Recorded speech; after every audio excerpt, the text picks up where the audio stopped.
Our last program featured a tribute to the late Joseph Sinclair Yearwood, former headmaster of Courtney Prairie, by Dennis Kellman. This is part 2 from his column called The Debate, and this was on Friday the 12th of December 2003, and it goes like this.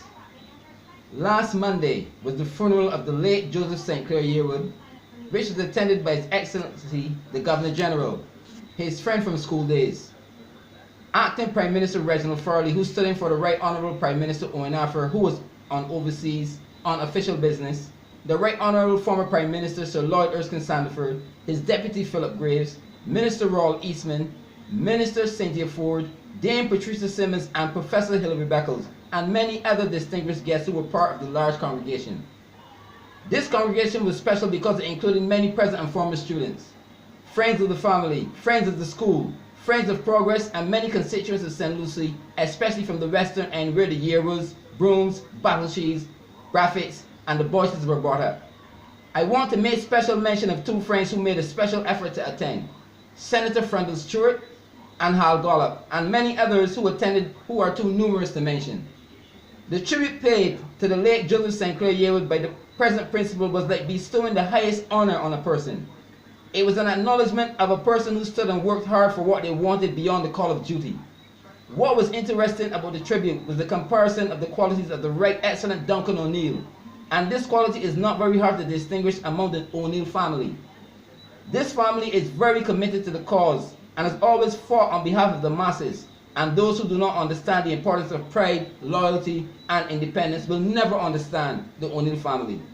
The understanding of the needs of the students was not by accident, but an understanding that would have been inculcated from a child because of his genes and also because of the environment in which he was brought up.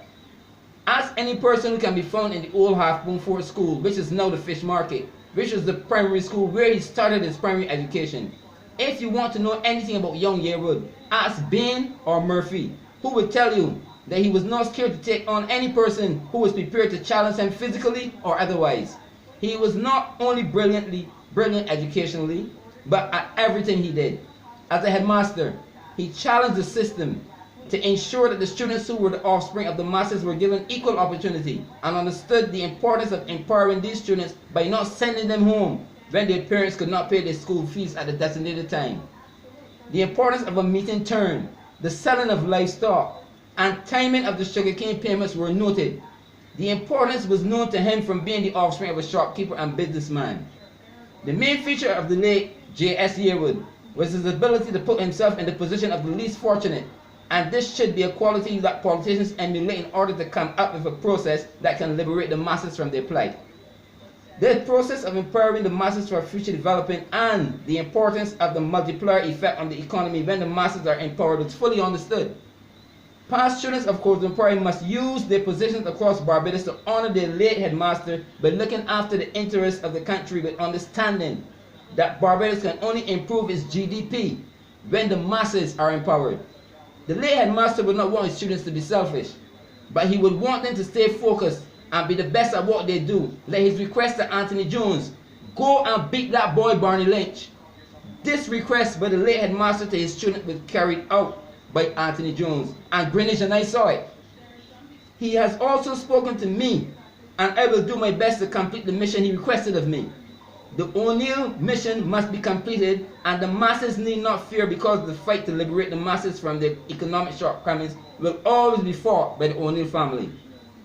After the funeral, some of his friends went home, some went to North Stars, and the others went to Moontown. These two locations are of significance.